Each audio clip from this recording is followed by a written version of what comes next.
All right, so I attempted to use the new microphone and that didn't work. I have this great swing arm and this mic didn't work very well. I don't know if it's me, I don't know if it's the mic, but I did order a little piece that will have this Yeti mic that I'm using right now connected to my microphone arm hopefully next week. So welcome to another short episode of Man Be Mob. And by this point, you've been sitting at home for 4 months, and I hope that you've been using the time to think.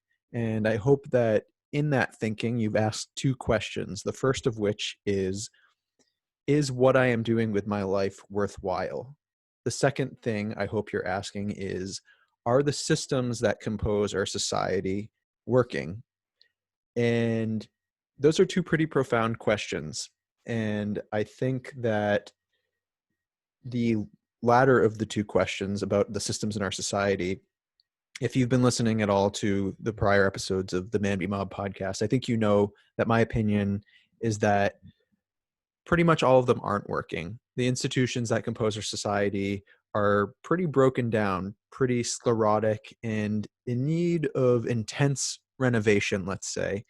So, the two biggest ones that I want to address in this mini episode are the media and education.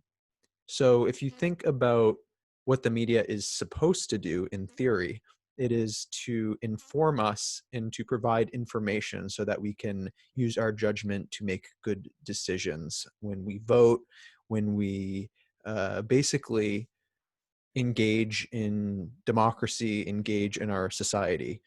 And the media model that exists today is built on getting us to hate each other as much as possible and stoking our resentments against each other, portraying the other side as completely incompetent and us, whatever group you happen to be a part of, as the hero, and then monetizing that. So effectively getting people to snipe at each other from the gutters and to monetize people's intense anxiety and sense of superiority over other people. There's a great book that I just finished recently by Matt Taibbi called Hate Inc., and it is definitely worth your time to read. He even talks about a concept called kayfabe from professional wrestling, which the media uses effectively to create fake narratives and melodrama to keep people coming back. And the one rule of kayfabe, almost like Fight Club, is don't acknowledge that kayfabe is a real thing. So basically, don't acknowledge that the storylines and the things that are talked about are bullshit and unimportant. Keep people involved in the ongoing drama.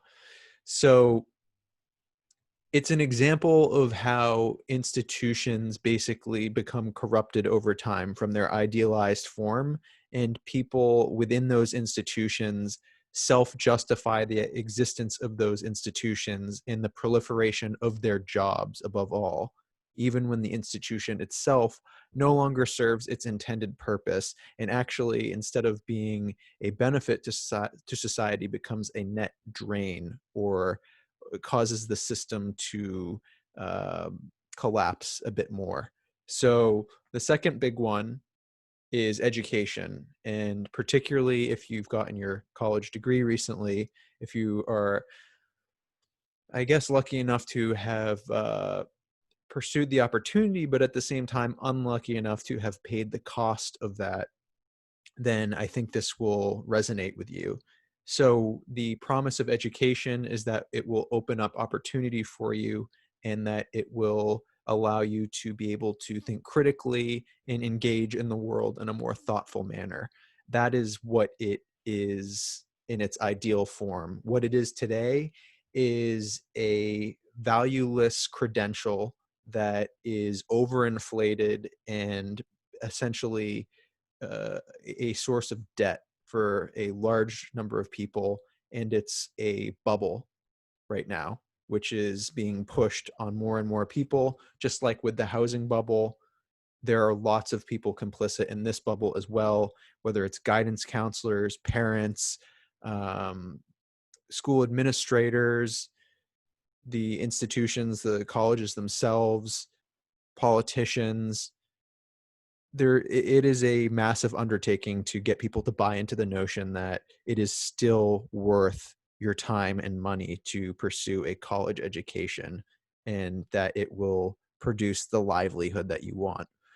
So I bring these two institutions up because I think the big change that is going to be occurring is away from these brick and mortar universities and the traditional media, the cable news networks, the corporate media, towards a more dispersed media and educational experience.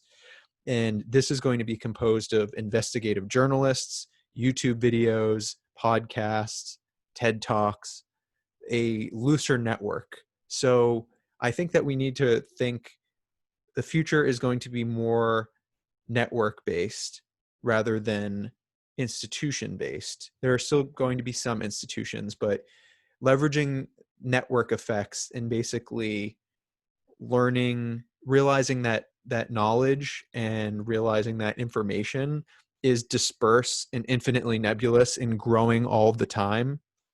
That's what the age of information is all about, is you are never going to be fully educated in our whole educational model where we're going to train you to be an expert in one narrow field really shouldn't be the model that we pursue anymore, because being an expert in one thing isn't going to do you much good if we don't even know remotely what the job market is going to look like in 5 years, 10 years, in the immediate future, because technology is going to profoundly change everything.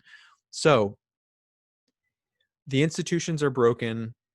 Those two in particular are going to take on this new form, this, um, I guess you could say, network of intellectuals, and keep an eye out for how it develops, but also realize that the changes to those other institutions can be talked about. When I say other institutions, I mean like the military industrial complex, the church, the government, the war on drugs, Hollywood, any institution, big pharma. Those can be fixed through the discussions that occur on this new networked educational and media outlet.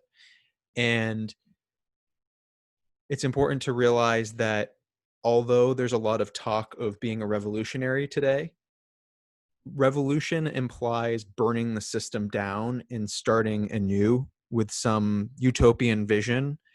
I don't think that we need to be revolutionaries. We need to be evolutionaries. We need to adopt the term being an evolutionary, because that implies that we're going to parse out what works from what doesn't, keep the things that work and elaborate on them, and then select new things to add on to that to build the future networks and systems that compose our society. Now, I've gotten into this in a previous episode. I'm not going to really get into it much here, but I do think in the immediate future, we're going to go through quite an unsettling chain of events when it comes to the pretty much bottoming out of social trust in institutions and the full collapse of the order that has existed effectively for the last 75, 80 years since World War II. But the good thing that you need to keep in mind is that the conversations that we have through this new network, which is replacing our old education and media, are really going to be the seedbed ideas of what forms the new world on the other side of this chaos that we're in right now. So that's all I really have to say tonight. Be an evolutionary, not a revolutionary. Take part in the conversation. That's it. If you have any comments, leave them in the video, leave them in the email connected to the podcast account, or contact me directly.